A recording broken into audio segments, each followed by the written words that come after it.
दर्शकों नमस्कार, मैं प्रभाकर द्विवेदी उपस्थित हूं आज आपके बीच दिन की खास खबरों को लेकर।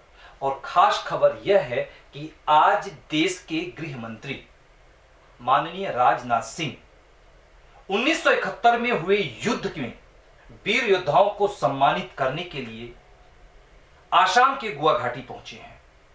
और गुआ घाटी में पहुंचने के बाद उन्होंने मंच पर आकर के मन की बात कही और मन की बात में उन्होंने जो कहा वो सीधे दिल को छू गया। और मुझे उम्मीद है कि उनके मन की बात आपके भी दिल को छू जाएगी। उन्होंने क्या कहा? सबसे पहले उन्होंने अपने मन की बात कही। अपने मन की बात में उन्होंने कहा कि मैं एक टीचर था, लेकिन उन्हें हमेशा से रक्षा क्षेत्र में जाने की ललक थी। वह भी फौज में जाना चाहते थे, लेकिन उनके पिताजी की मृत्यु हो जाने के बाद उनके फौज में जाने का सपना अधूरा रह गया। लेकिन ईश्वर ने ऐसा चमत्कार किया कि वो फौज में तो जा नहीं पाए, लेकिन वो रक्षा मंत्री बन गए। हालांकि पूर्व में रक्षा मंत्री थे, वर्तमान में गृह मंत्री हैं। उन्होंने कहा कि मुझे रक्षा मंत्री बनने का मौका मिला और वर्तमान में मैं गृह मंत्री हूं। लेकिन आज आसाम में 1971 के युद्ध में वीर योद्धाओं को सम्मानित करने के लिए राजनाथ सिंह पहुंचे हुए थे। और उन्होंने अपनी बात को आगे बढ़ाते हुए यह भी कहा, और उन्होंने अपनी बात को करने से पहले एक कवि की कविता को सुनाए। और कविता उन्होंने सुनाते हुए कहा कि एक कवि ने कविता में एक फूल की बात कही है। फूल की बात हर व्यक्ति की एक लालसा होती है, हर व्यक्ति की लालसा होती है। उसी तरह से हर पशु पक्षी की भी लालसा होती है, उसी तरह से एक फूल की भी लालसा है। और फूल की लालसा क्या है?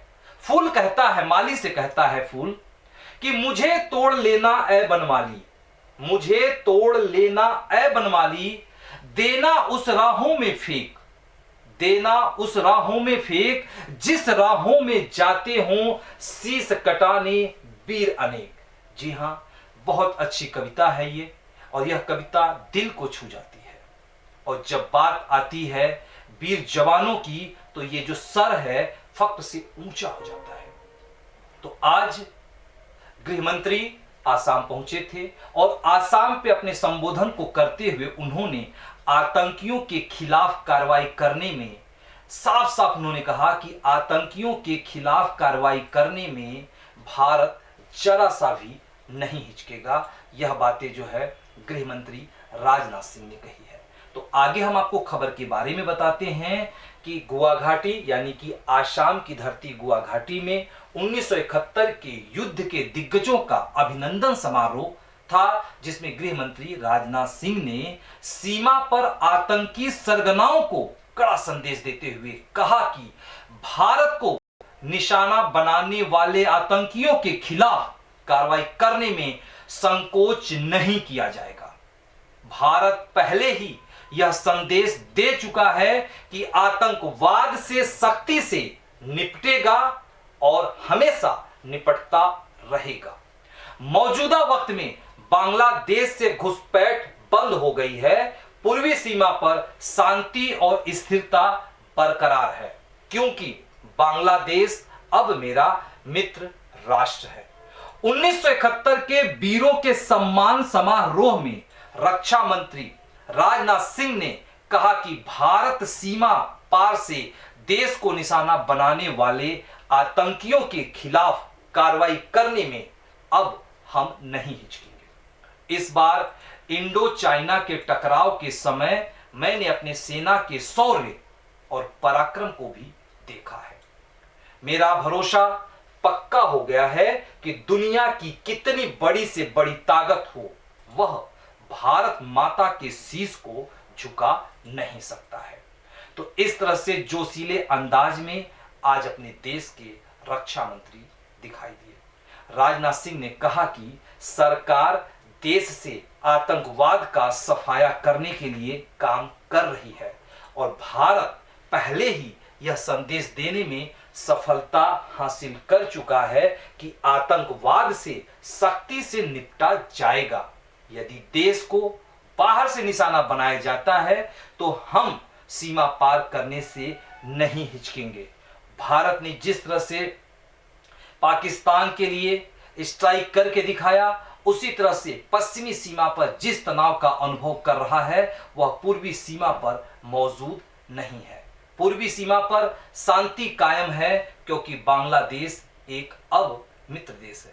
राजनाथ सिंह ने आगे भी कहा कि हाल ही में असम में 23 जिलों में अफशा को पूरी तरह से हटा दिया गया है। मणिपुर और नागालैंड के 15-15 पुलिस थानों से भी अफशा को हटाया गया है। यह इस इलाके में आई शांति और स्थिरता के कारण ही संभव हो पाया है। इसमें पूर्वोत्तर राज्यों के मुख्यमंत्रियों की जितनी सराहना की जाए, उन्होंने आज के इस कार्यक्रम में संबोधित करते हुए पूर्वोत्तर राज्य के मुख्यमंत्रियों की भी तारीफ की और कहते हुए कहा कि पूर्वोत्तर राज्य के मुख्यमंत्रियों की जितनी भी तारीफ की जाए कम है। पहले एक भांति थी कि सेना हमेशा अफशा को लागू रखना चाहती थी, लेकिन अब सेना अफशा को समाप्त करना चाहती है। तो ये तमाम बातें रक्षा मंत्री राजनाथ सिंह ने कही है। तो आइए हम आपको आगे दिखाते हैं, सीधे हम आपको कार्यक्रम स्थल की तरफ ले चलते हैं और दिखाते हैं कि राजनाथ सिंह ने क्या क्या कहा है। तो आइए आप भी सुने राजनाथ सिंह की ये बातें।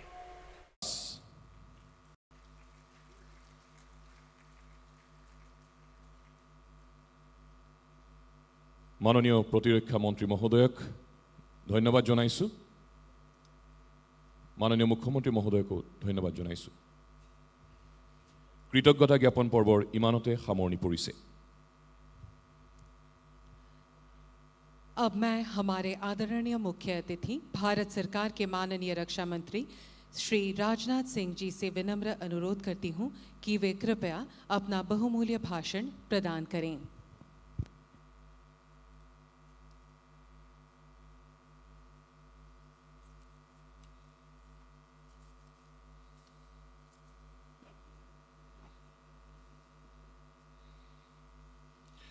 असम के आदरणीय राज्यपाल डॉक्टर जगदीश मुखी और प्रदेश के युवा यंग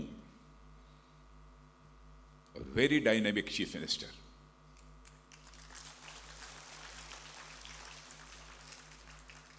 इमेजिनेटिव चीफ मिनिस्टर,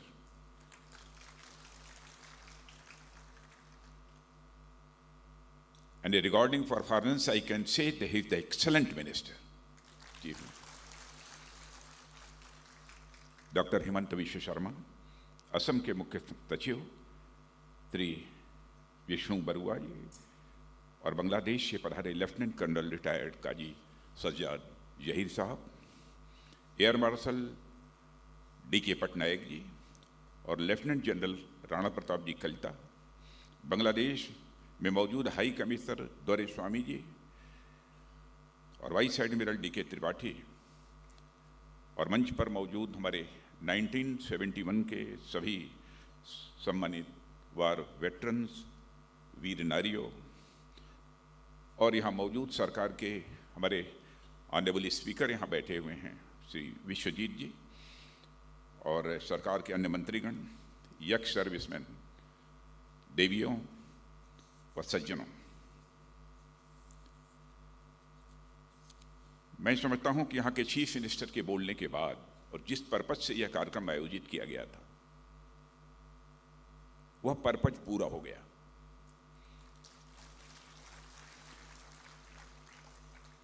और मुझे बोलने का कोई विशेष औचित्य नहीं रह गया है, लेकिन चीफ मिनिस्टर के रूप, चीफ गेस्ट के रूप में भी मुझे आमंत्रित किया गया है, तो स्वाभाविक रूप से 2-4 बातें आप सबके सामने मुझे रखना ही होगा।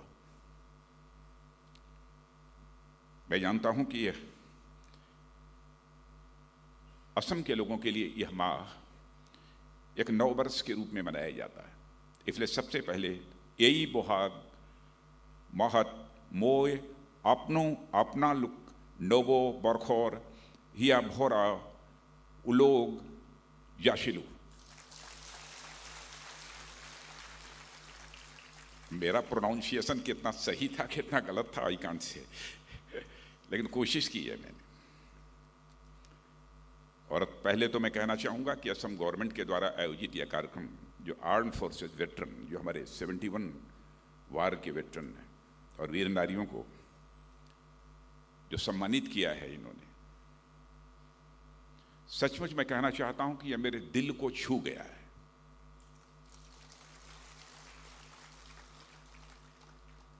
और यह केवल 71 के वार के वेटरन्स का ही सम्मान नहीं है, बल्कि मैं मानता हूं कि हमारे हिंदुस्तान में आज जितने भी वार वेटरन्स हैं, यह उनका सम्मान यह असम की गवर्नमेंट ने किया है। 71 वार के वेटरन्स हैं, उनका तो किया ही है, बल्कि सारे हिंदुस्तान के जितने हमारे वेटरन्स हैं, उन सभी के प्रति उन्होंने यह सम्मान व्यक्त किया है। प्रतिवर्ष हम लोग जनवरी के महीने में वेटरन्स डे मनाते हैं, लेकिन कोविड के संकट के कारण इस बार जनवरी के महीने का भी यह वेटरन डे का कार्यक्रम स्थगित करना पड़ा। कार्यक्रम निर्धारित था, लेकिन फिर भी कोविड के कारण उसे स्थगित करना पड़ा। और इसे मैं संयोग मानता हूं कि असम सरकार ने, यहाँ के चीफ मिनिस्टर श्री हिमंत बिश्व शर्मा ने अप्रैल के महीने में ही यह जो कार्यक्रम आयोजित किया है 71 वार के वेटरन्स के लिए, तो मैं यह मानता हूं इस साल यदि वार वेटरन्स का कार्यक्रम नहीं हो पाया है तो इस असम गवर्नमेंट ने 71 वार के वेटरन्स का कार्यक्रम आयोजित करके उन्होंने एक प्रकार से सभी देश के वेटरन्स हैं उनके प्रति अपने सम्मान की अभिव्यक्ति की है। जब मुझे उन्होंने इस कार्यक्रम के लिए बुलाया, पहले मुझे लगा तो वार वेटरन्स के कार्यक्रम में तो मैं जाता ही रहता हूं, और सामान्यतः वार वेटरन्स के जब भी कार्यक्रम होते हैं अथवा हमारे वेटरन्स के जो कोई कार्यक्रम होते हैं, सामान्यतः मैं उसे कैंसिल नहीं करता हूं। प्रोफेशन से तो मैं टीचर रहा हूं, लेकिन बचपन से ही, क्योंकि जिस समय मैं पढ़ रहा था, एक बार 60 सर्विस कमीशन की परीक्षा में बैठने का मुझे भी अवसर प्राप्त हुआ, क्योंकि सेना में जाकर सेवा करने का भाव मेरे अंदर था। लेकिन उसी समय हमारे पिता की मृत्यु होने के कारण चारों हमारी वो मुराद पूरी नहीं हो पाई थी। इसलिए सेना के प्रति और सैनिकों के प्रति स्वाभाविक रूप से मेरे मन के अंदर एक भाव रहता है, सम्मान का भाव रहता है। और केवल मेरे मन के अंदर रहता हो ऐसा नहीं है, मैं मानता हूं कि हर भारतवासी के मन में रहता है। और मुझे याद आती है एक बात, हमारे हिंदी के एक माने जाने कवि, पोएट माखनलाल जी चतुर्वेदी, उन्होंने एक कविता लिखी है। उस कविता में यह कल्पना की गई है, यह इमेजिनेशन है, एक फ्लावर, एक पुष्प, फूल, जिस गार्डन का वह फूल है, अपने गार्डन के गार्डनर से कहता है, माली से कहता है, वो फूल कहता है कि मुझे तोड़ लेना बनमाली, गार्डनर को बनमाली कहते हैं, मुझे तोड़ लेना बनमाली, देना उस पथ पर फेंक, मातृभूमि को शीश चढ़ाने जिस पथ से जाएं वीर अनेक। आप ये कल्पना कर सकते हैं कि सैनिकों के प्रति हमारे देशवासियों के मन में कैसा भाव रहता है। अब माखनलाल जी चतुर्वेदी जी ने पता नहीं कब की कविता वो लिखी है, अब उनके अंदर भी उस समय वार हुआ नहीं हुआ, कितनी बार हिस्ट्री को वह जानते थे, प्रश्न इसका नहीं है। सेना का जवान है, जरूरत पड़ने पर यह मातृभूमि के लिए अपना शीश समर्पित करने के लिए आगे जाएगा, यह देशवासियों को पक्का विश्वास है। और मित्रों, मैं यह कहना चाहता हूं, पिछले लगभग 3 वर्षों से रक्षा मंत्री के रूप में मैं अपनी जिम्मेदारी का निर्वाह कर रहा हूं, और प्रत्यक्ष इस बार जो इंडो चाइना स्टैंड ऑफ रहा है, इंडो चाइना की जो कन्फ्लिक्ट रही है, उसमें अपने सेना के जवानों के शौर्य और पराक्रम को मैंने देखा है। और मेरा यह भरोसा पक्का हुआ है, कि दुनिया की कितनी भी बड़ी क्यों न ताकत हो, हमारी भारत माता का मस्तक दुनिया की कोई ताकत झुका नहीं सकती।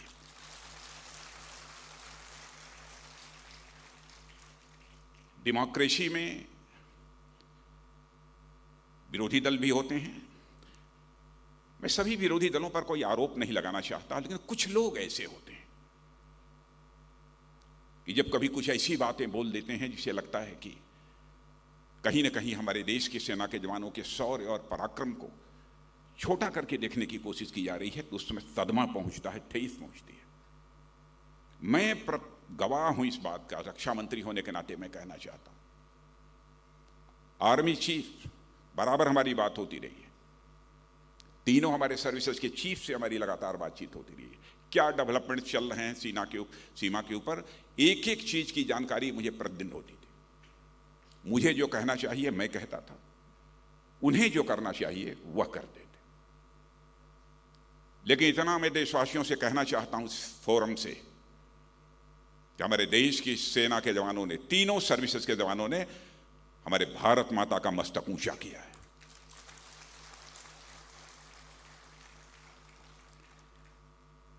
भारतीय सेना में अपनी जवानी खपाने के बाद जब कोई वेटरन बनता है और सक्रिय सेवाएं जब उसकी समाप्त हो जाती हैं, तब भी मैं मानता हूं कि उसके अंदर का सैनिक जीवित रहता है। अब मैं ये बोलते हुए लेफ्टिनेंट कर्नल काजी सज्जाद जहीर को मैं देख रहा था, तो मैं देख रहा था तेवर है, और इस उम्र में रिटायर होने के बाद भी एक तेवर है, और साथ ही साथ मिस्टर सज्जाद के आंखों में चमक भी है।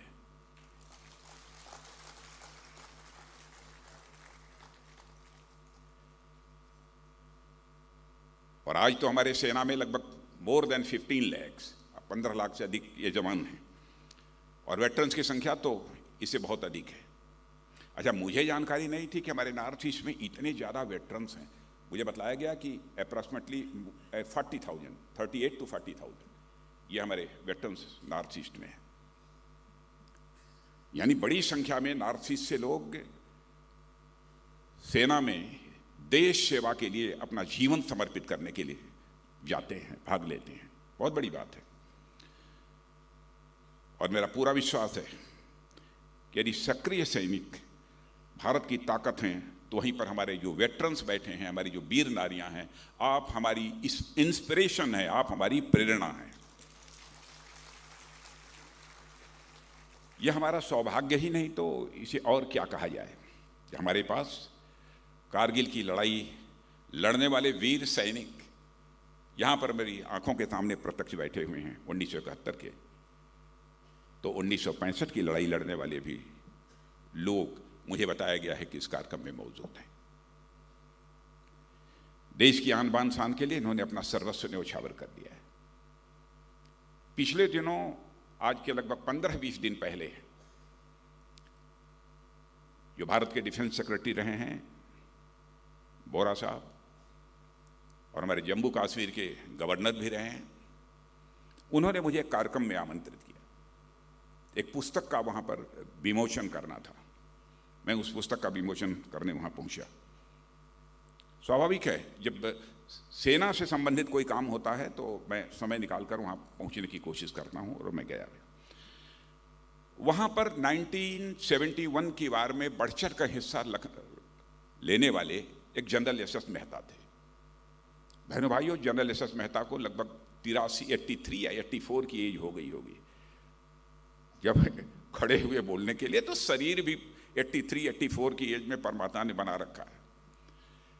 हमारी भी शरीर थी, लेकिन वैसी नहीं है, लेकिन उनकी थी। मैंने कहा 83-84 की एज में।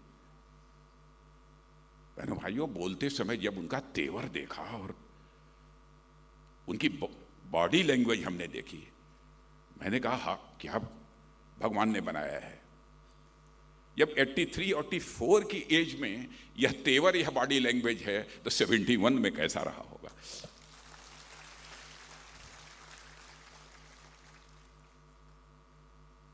यही मैं देख रहा था, यहां पर जो हमारे 71 के लड़ने वाले जो सिपाही बैठे हैं, आप सब जब खड़े हो रहे थे ना, तो मुझे लगता था एकदम बिल्कुल, आज भी तनी भगवान यदि थोड़ी सी और यदि जान दे दे तो आज भी सीमा पर जाकर ये मोर्चा ले सकते हैं, जंग ले सकते हैं, और भारत को भी ये दिला सकते हैं।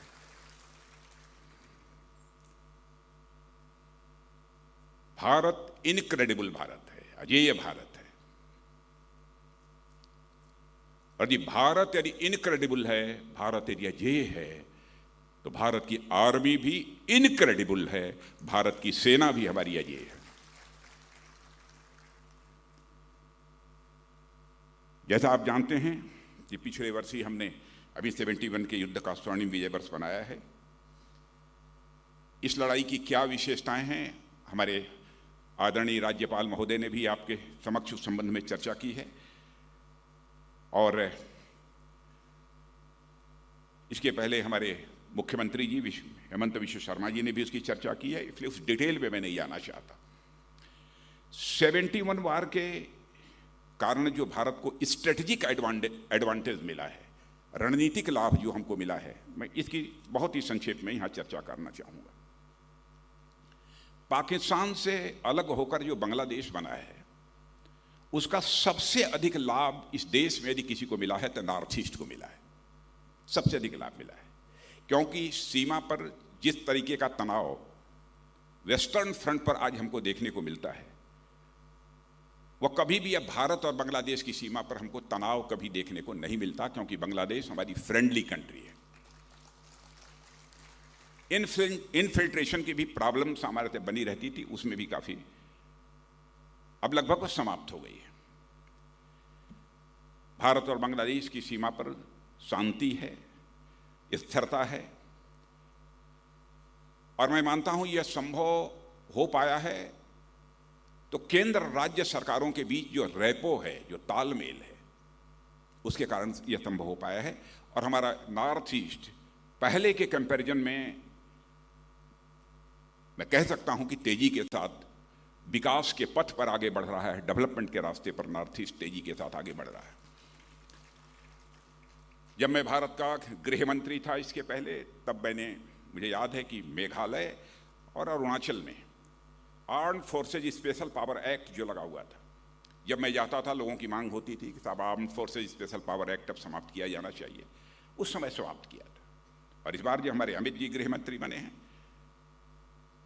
और उसमें मैं राज्य सरकारों का भी कंट्रीब्यूशन मानता हूं, और हमारे हेमंत विश्व शर्मा जी ने उसमें एक मेजर रोल प्ले किया है कि असम के 23 जिलों में से अप्सपा पूरी तरह से हटा दिया गया, यही है ना।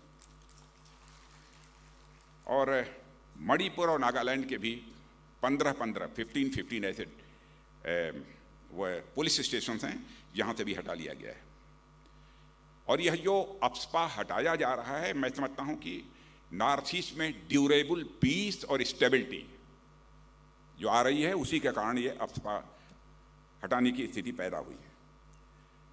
और इसलिए इसके लिए मैं नॉर्थ ईस्ट के मुख्यमंत्रियों की जितने भी सराहना की जाए कम है, और उसमें हमारे हेमंत विश्व शर्मा जी ने बहुत ही लीडिंग रोल प्ले किया है।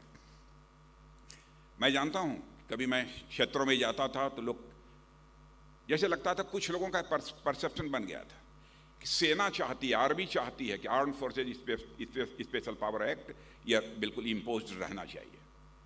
लेकिन मैं साफ बतलाना चाहता हूं, हमारी आर्मी नहीं चाहती है कि अप्सपा लगे। इंटरनल सिक्योरिटी देखना यह आर्मी का काम नहीं है, यह स्टेट पुलिस देखती है, और हमारी सेंट्रल पैरामिलिट्री फोर्सेस जो होती हैं वो जो है हमारी इंटरनल सिक्योरिटी का काम देखती हैं। सच्चाई यह है कि हमारी फोर्स, हमारी सर्विसेज तो ये चाहती हैं कि ये हमको इंटरनल सिक्योरिटी के मामले से जल्दी छुट्टी मिल जाए, और देश की सीमाओं की रक्षा करने की जो हमारी जिम्मेदारी है, उस जिम्मेदारी का निर्वाह करते हैं। सेना ये चाहती है, लेकिन मैं जानता हूं कुछ लोगों की धारणा बनी है कि नहीं, सेना ही नहीं चाहती, इसलिए सेंट्रल गवर्नमेंट इस काम को नहीं करने दे रही है। और मैं आपको यह भी जानकारी देना चाहता हूं, जम्मू कश्मीर की हमारी आर्मी, हमारे तीनों सर्विसेज के लोग चाहते हैं कि जल्दी से जल्दी वहां पर armed forces special power act को समाप्त हो, ऐसे हालात पैदा हो। यदि armed forces special power act लगाना पड़ा है, लगा हुआ है, तो परिस्थितियां उसके लिए जिम्मेदार हैं, सेना के लोग उसके लिए जिम्मेदार नहीं है। देशवासियों को इस हकीकत को हमको समझना चाहिए। और मित्रों, मैं कह सकता हूं कि हम अपने प्रधानमंत्री मोदी जी के नेतृत्व में, चाहे एक्सटर्नल सिक्योरिटी का फ्रंट हो अथवा इंटरनल सिक्योरिटी का फ्रंट हो, दोनों दृष्टियों से हम सबको एक शानदार कामयाबी मिल रही है। हमारी सरकार की सोच साफ है। आपने देखा होगा, आतंकवाद से भी, आतंकवाद के सफाये पर हम लगे हुए हैं कि आतंकवाद का सफाया होना चाहिए, आतंकवाद मिटना चाहिए भारत की धरती से। और यह भी मैसेज देने में हमने कामयाबी हासिल की है। हम यहां पर तो आतंकवाद मिटाएंगे ही, यदि बाहर से उसे अंजाम दिया जाएगा तो उस धरती पर भी जाकर, सीमा के पार भी जाकर आतंकवाद के खिलाफ कार्रवाई करने में हम संकोच नहीं करेंगे। यह हमारा फर्म डिसीजन, फर्म एक्शन हमारी गवर्नमेंट का है। मैं यहां पर अपने बॉर्डर रोड ऑर्गेनाइजेशन की भी प्रशंसा करना चाहता हूं। सीमा के ऊपर इंफ्रास्ट्रक्चर डेवलपमेंट जिस तरीके से बॉर्डर रोड ऑर्गेनाइजेशन कर रहा है, उसकी सराहना की जानी चाहिए। अरुणाचल से लेकर लद्दाख तक सीमा पर इंफ्रास्ट्रक्चर पहले के कंपैरिजन में मजबूत हुआ है, लेकिन बहुत कुछ करने की जरूरत है। हमको अरुणाचल की सीमा पर भी करने की जरूरत है। और यकीन रखिएगा, सारी प्लानिंग है, हम उसे मजबूत बनाएंगे, मजबूत बनाएंगे। और एक से एक काम बॉर्डर सिक्योरिटी की दृष्टि से, बॉर्डर पर इंफ्रास्ट्रक्चर डेवलपमेंट की दृष्टि से हम लोगों ने किया है। अटल टनल का नाम आपने सुना होगा, यानी लगभग 10,000 फीट की ऊंचाई पर, 9,500 10,000 फीट की ऊंचाई पर। उसका हमारे लिए स्ट्रेटेजिक इंपॉर्टेंस है। उस टनल का भी वो प्रोजेक्ट पूरा हो गया और हमारे प्रधानमंत्री मोदी जी ने उसका उद्घाटन भी कर दिया है। वैसे ही अरुणाचल प्रदेश में सेला टनल, इस प्रोजेक्ट का भी काम चल रहा है और यह काम भी जल्दी पूरा होगा। और सेला टनल बन जाने से तवांग जाने का यह रास्ता पहले के कंपैरिजन में 1 घंटा कम समय लगेगा, 1 घंटा कम समय लगेगा। और इसकी चर्चा मैं इसलिए कर रहा हूं कि सीमाओं पर इंफ्रास्ट्रक्चर डेवलप इसलिए किया जाना चाहिए कि हमारी डिफेंस प्रिपेयर्डनेस के लिए, हमारी रक्षा तैयारियों के लिए आवश्यक है। इसलिए मैंने इसकी चर्चा की है। और मैं आपको आश्वस्त करना चाहता हूं कि हर सूरत में हमारे देश का मान, सम्मान और स्वाभिमान ये सुरक्षित रहेगा। हम देश के मान, सम्मान, स्वाभिमान के साथ हम न तो हमारे प्रधानमंत्री न हमारी सरकार किसी भी सूरत में समझौता नहीं करेगी।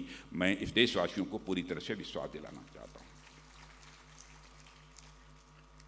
मित्रों, जब आज इन वीर नारियों और इन वेटरन्स के बीच में उपस्थित हूं तो मुझे सचमुच एक आत्मिक सुख मिल रहा है। पुण्य कमाने की दृष्टि से नहीं है। पुण्य कमाने की दृष्टि से तो बहुत सारे काम किए जाते हैं, जो इच्छा नहीं होती तब भी काम किया जाता है। लेकिन यहां आकर इन वीर नारियों को देखकर और अपने इन वेटरन्स को, 71 के वेटरन्स को देखकर मुझे आत्मिक सुख की अनुभूति हुई है। और जिस सभागार में हम यहां पर उपस्थित हैं, जिसे कला क्षेत्र श्रीमंत शंकर देव जी के नाम पर है, और मुझसे अधिक अच्छी तरह आप जानते होंगे कि 15th और 16th सेंचुरी में जब हमारा पूरा समाज धार्मिक पाखंडों के कारण आपस में बटा हुआ था, उस समय हमारे श्रीमंत शंकर देव जी ने किस प्रकार की भूमिका निभाई थी और नव वैष्णव धर्म के माध्यम से प्रभु के प्रति भक्ति, एकता, मैत्री और मानवता का पाठ पढ़ाने का काम यदि किसी ने किया था तो श्रीमंत शंकर देव जी ने किया था। और एकता की यही भावना आगे चलकर ग्रेट मिलिट्री कमांडर, जिनके नाम से आप अच्छी तरह परिचित हैं, ललित बोरफुकन, उनके अंदर भी यही भाव दिखाई देता है जो कि शंकरदेव जी के अंदर था। पूरे समाज को एकत्रित करके सराय घाट के युद्ध में उन्होंने जिस शौर्य, साहस और पराक्रम का परिचय दिया था, वह आज भी किया जाता है। और मैं समझता हूं कि आज जो यह बुक रिलीज हुई है, इसमें उसकी चर्चा मुझे बताया गया है कि शायद है, या जो बुक रिलीज हुई है मुझे बताया गया है उसमें भी इस बात की चर्चा है। और मुझे लगता है कि वीरता और सामर्थ्य की वही गौरवशाली परंपरा आज भी असम की धरती पर देखी जा सकती है। नहीं बजी ताली, असम के लोग बैठे हैं, वही वीरता और सामर्थ्य कि वही गौरवशाली परंपरा आज असम की धरती पर भी देखी जा सकती है। असम के लोग भी बहादुर हैं। इसके साथ साथ संगीत और गायन की बड़ी यहाँ पर बहुत ही रिच ट्रेडिशन, एक बहुत ही समृद्ध परंपरा रही है। एक से एक साधक इस धरती पर पैदा हुए हैं। एक ऐसी असम की धरती है।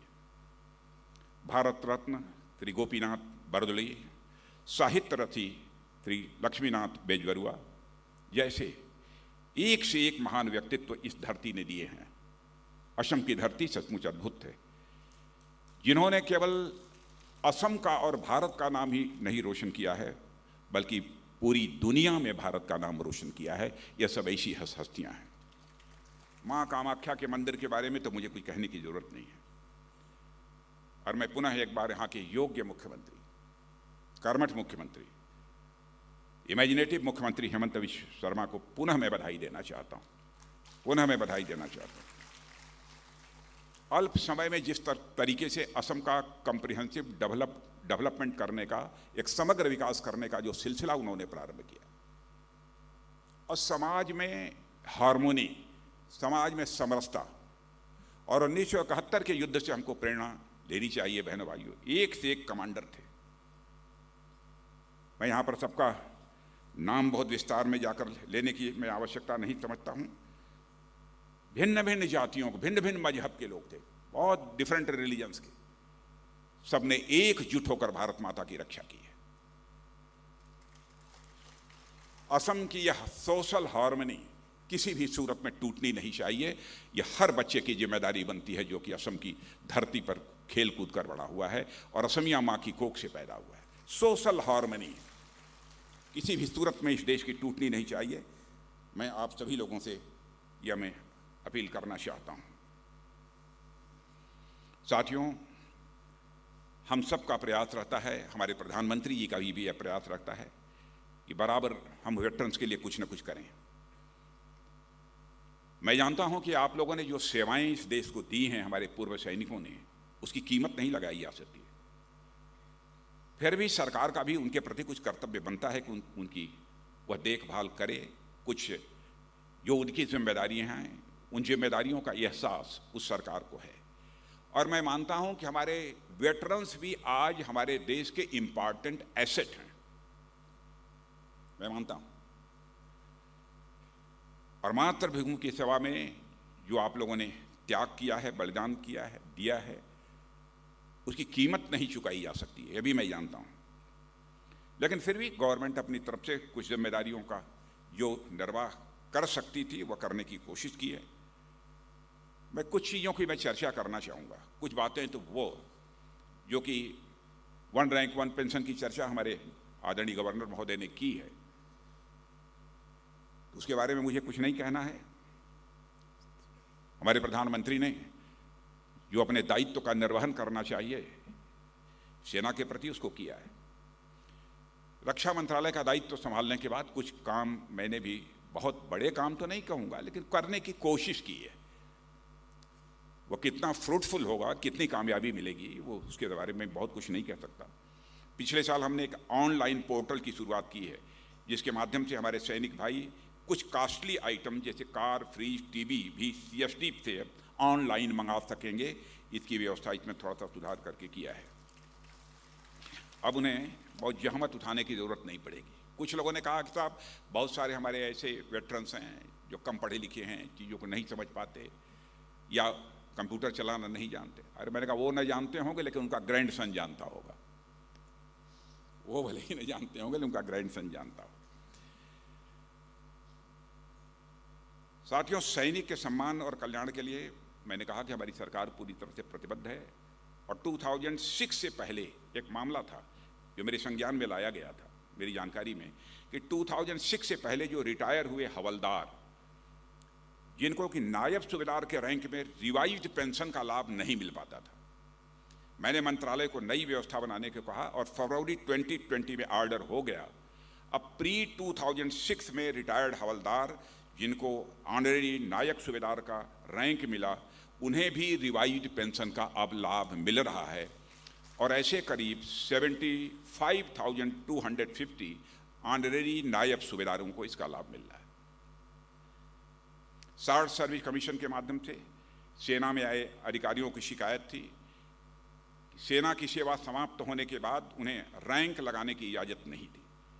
इस संबंध में भी आदेश जारी कर दिया गया है। 50 सालों में नेवी और एयरफोर्स के पर्सनल के लिए पेंशन रेगुलेशन को रिव्यू नहीं किया गया था, और हमने दिसंबर 2020 में तीनों सर्विसेज के पेंशन रेगुलेशन को रिवाइज करने के भी आदेश दे दिए हैं। पहले बैटल कैजुअल्टी के मामले में 2 लाख रुपए एक्स ग्रेशिया यह राशि दी जाती थी। मैं इसे पर्याप्त तो नहीं मानता हूं, लेकिन पहले अभी 4 टाइम्स उसको बढ़ाकर 8 लाख किया है।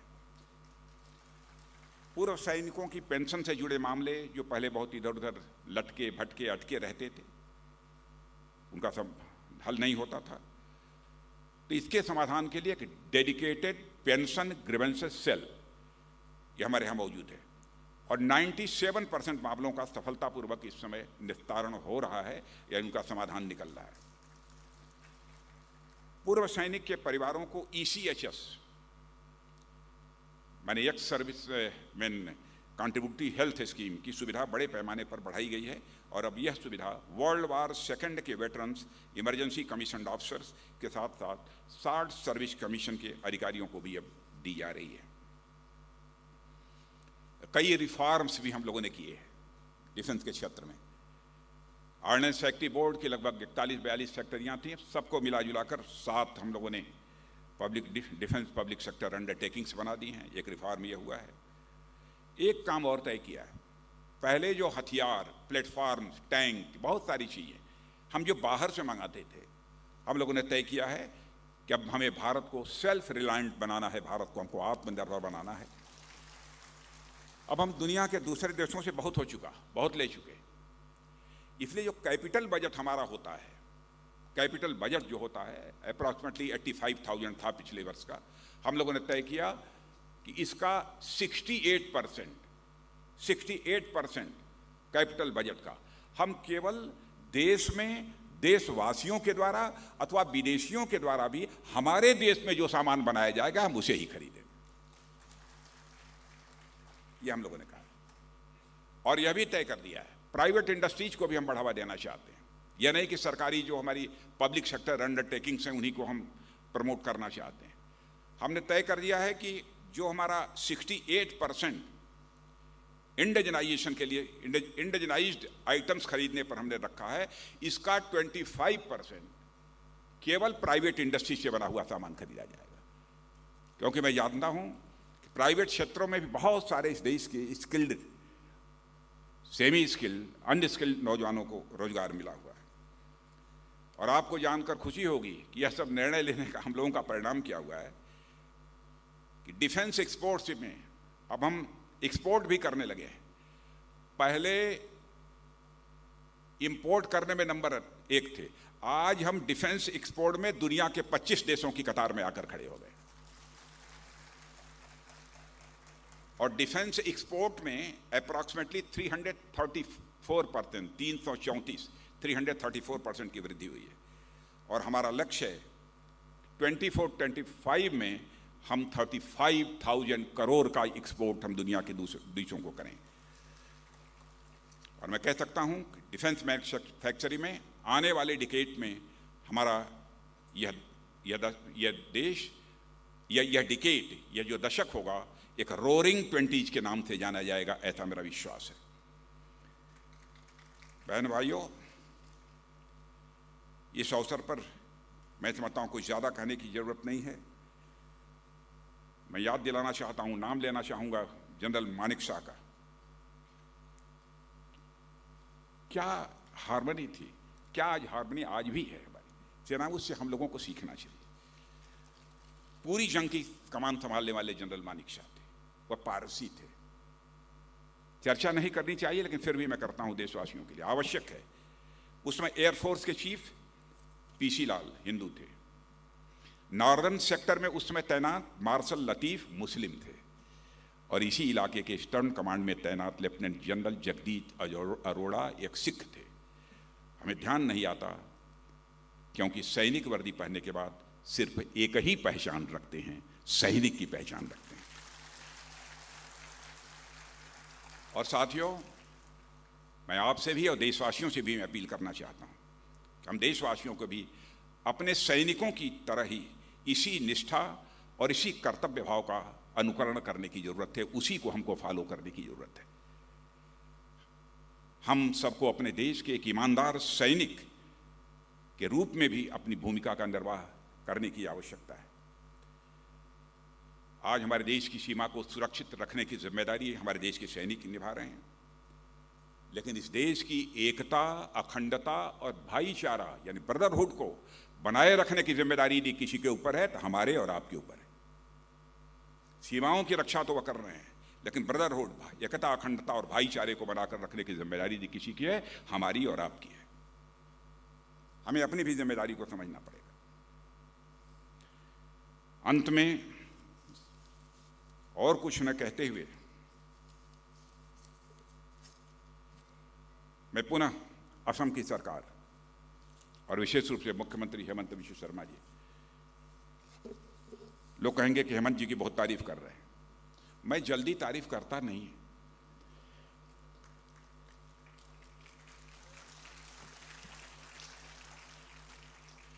माने यू कंपेल्ड मी टू तारीफ। तारीफ करने के लिए मजबूर कर दिया है।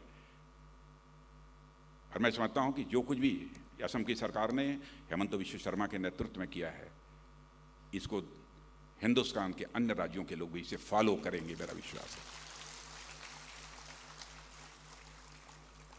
इस अवसर पर ज्यादा कुछ न कहते हुए 1971 वार और उसके बाद जितने भी वार हुए हैं, जो भी हमारे शहीद हुए हैं, हृदय से उनके प्रति श्रद्धांजलि अर्पित करता हूं।